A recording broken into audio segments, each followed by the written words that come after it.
All right. How's it going, Dr. Thomas? Josh Hettenbach here. This is going to be my first PVJ assignment.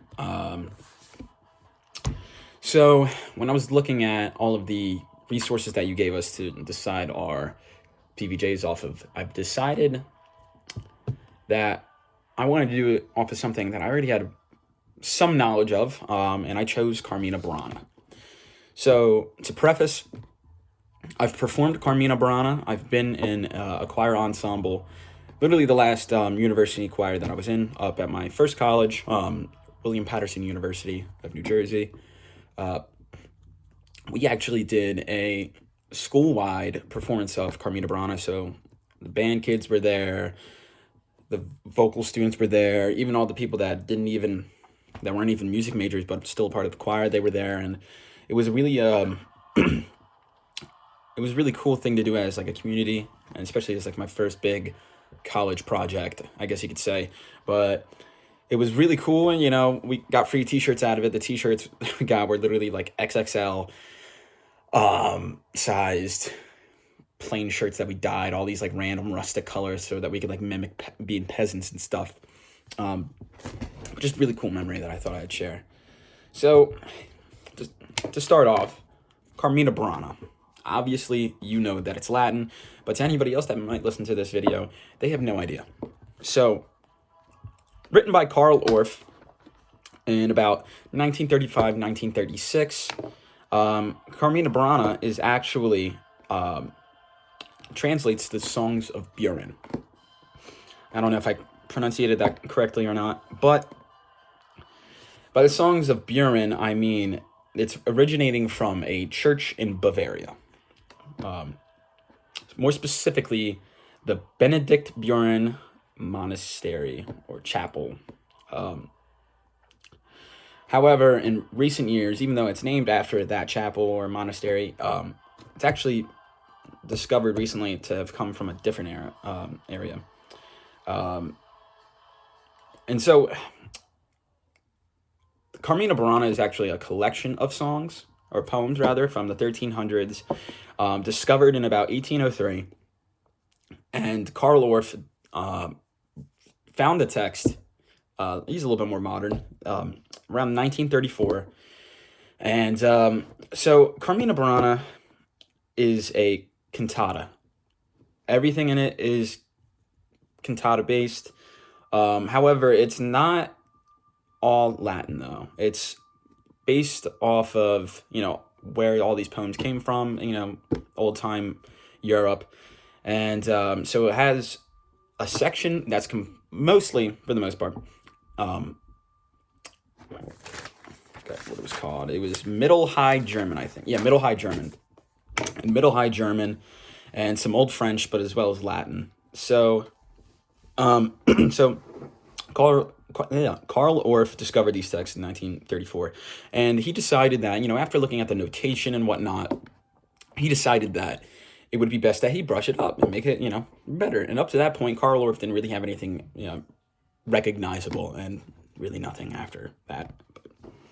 So it's for those that are not familiar with that, I don't know if this is going to be shown to anybody else, but a cantata is a medium-length narrative piece of music for voices with instrument accompaniment, with solos, chorus, and orchestra. And yes, I found that right off of Google. So, Orff didn't do this alone. Orff was able to collaborate with this guy named Michael Hoffman, who was a law student at the time, but also a Latin scholar. And the three of them, or I don't know where that third person came in, but there's only two of them. They chose 24 songs out of the entire myriad that they got from the actual Carmina Burana, and decided to make it into like this scenic cantata. Really, Carl Orff had made something so unique that he put his own name on it. So a scenic cantata, even though I looked this up and you couldn't find a definition for it anywhere, it's just that everything in it moves like a scene, feels like a scene, and it feels like you're there. And it feels like at every moment something epic is happening, and almost like you're a part of it. But interestingly enough, I thought Carmina Burana debuted in Nazi Germany in 1937. Yeah. So in Frankenfurt, to be exact, in the Oper Frankfurt, and Nazi officials were skeptical of the lyrics originally because, unbeknownst to some, it is pretty bad. Like in terms of concept, like the entire thing is just about some guy trying to get somebody's virginity, some woman's virginity, and he's successful. And that's what really behooved me as a performer, because about like halfway through like rehearsals and stuff, I had no idea like this epic thing I was singing about was about drinking beers with your friends, hooking up with chicks and stuff. And like, it's a very like loose interpretation of it, but I think it's pretty exact. So, also the Nazi, the Third Reich, although they were kind of skeptical about the lyrics and stuff, interestingly enough, the critics branded it as the stamping rhythm of the Third Reich because of the rhythm, in O Fortuna, O Fortuna, boom, boom, boom, semper crescis, auf de crescis, very like, on the beat, repetitive and almost ominous. And that is where I'm going to lead into the actual songs that are withheld in Orff's version of Carmina Brown. I actually have it playing right now, so I'm also kind of distracted because it's good stuff. So starting from the top, I'm going to go in order. It's divided into sections, actually. There's about 1, 2, 3, 4. Yes, I have to count as I'm doing it. About maybe 6 sections. 2 of them only have an individual piece to themselves, but the majority of the other ones are defined as their own like little sub-piece, I guess you could say, or subsection. So the first piece would be O Fortuna and Fortune Plango Volnera. Those are like, it's when they're singing about fortune's woes, and pretty much describing that Lady Fortune is unkind. She is just kind of a bitch, not good, not bad, does whatever it wants. And both of those pieces are sung by the choir. And O Fortuna is probably the most well-known piece out of the entire thing, just because it's been used as a sample in multiple other things, movies, I think an Old Spice commercial at one point. But after that, it moves into the next movement, which is the In Spring movement, and that's also in Latin. And it starts off with Veris Laeta Facies, and that's done by a smaller choir, a more concentrated one. And you follow pretty much 2 people around the entire show, I guess you could say, piece movement. And it's the baritone, which is the lead, and the soprano, which is the girl that he's trying to get and take her virginity.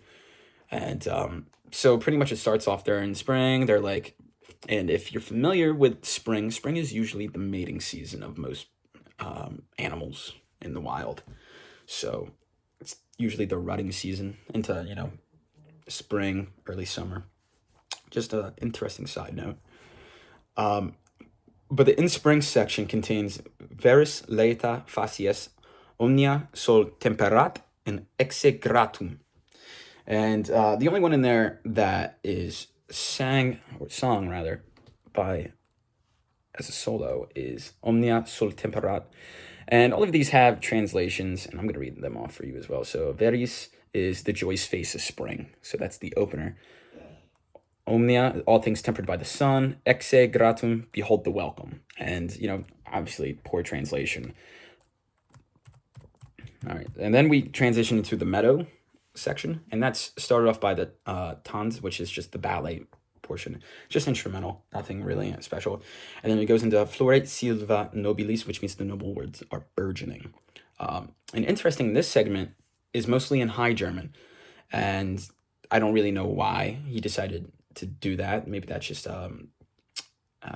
that was a personal professional move on his behalf, but I think that also kind of spices up his piece. And then there's a bunch of sub songs like Rea Sfazi Gat Umbe. Sfazi Gat Umbe. Fun. And then so they're talking about spring, talking about, we're in the meadow, we're having fun or whatever. Baritone's meeting the soprano for the first time. He catches a whiff. And my man wants it. So what do you do when you're trying to chase somebody? You go to the bar. That's how everybody meets nowadays. Well, not in COVID season, but...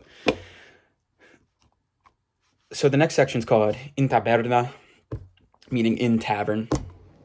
And that's when everybody's in the tavern, they're drinking, they're having a good time. This is where the baritone's like crafting his idea. He's like, this chick's cool, and I want to,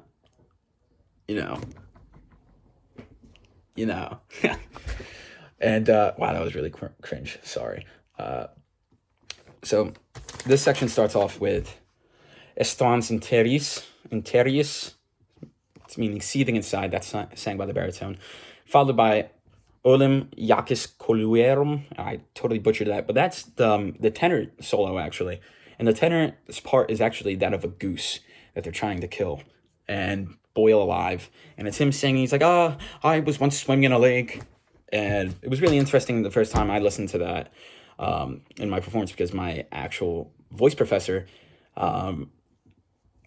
Sir David Guzman, I don't know if Sir, I just added that in there, but he's a professional tenor from Colombia. He was actually my teacher for a while, and he sang that in my version. So, going on, you got In Taberna Quando Sumus, which is probably one of the bigger pieces of the song. That's where everybody's dancing in the bar, they're drinking, they're having a good time, and it's more so, this piece is really interesting as compared to the rest because it's more like spoken rhythm. It's almost like Latin rap. In taberna quando sumus, non curamos quidit humus. And that leads into the court of love. That's when the baritone's like, you know what? I got to say something to this chick. So the next movement is just completely about them being courted. And we're back in Latin. And we get a mix in this section of like little boys choirs in the soprano part, and going through, it's just them going back and forth. There is a interesting piece in here called Cerca me pectora. It just means in my breast, but it's sang by the guy. Interesting. It means something about his heart. He feels something. However, probably feels a little bit more than that. Then you have like If a Boy with a Girl, which is Si puer cum puello la. Veni, veni, venias, come pray with me. Intrutina on the scales, tempest est iocundum, times a jest. And Dolcissime, which is Sweetest Boy, that's sang by the soprano. And the last three pieces that I said were sang by the soprano. And then you have Blanziflor et Helena, which loosely translates to, pretty sure this is French, but I'm going to butcher this one. Blanchiflor and Helen. And it's like an old European love story. And this is my favorite piece because it sounds so angelic, and it's just an awesome piece. But it's like the music covers up the meaning, and that's pretty much the whole theme of this show, is that the things that are coming out of these professionals' mouths does not equate to what they're actually saying whatsoever, because it's literally just some dude trying to, get this girl's V card. And that's exactly what happens in Blanziflor et Helena, which is kind of like the last piece, because there's a reprise of O Fortuna, which means, talking about Fortune, Empress of the World again, how she dictates everything.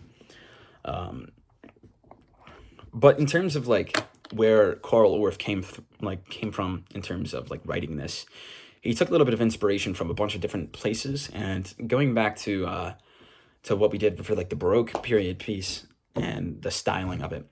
So you've very much present throughout the whole show, I feel, is Baroque phrasing. Very heavy on the 1 and 3, or anytime there is a consonant, you have to like enunciate that consonant more so, not even just for sound purposes, but for beat purposes. And other than that, that's about all I had. I actually didn't think I was going to go this long. I thought I was barely going to break 8, but probably about 8 minutes of information in there, and probably about like 6 minutes of me going, but please forgive that. This is a first take, so I'm pretty proud of it. Thank you. See you later.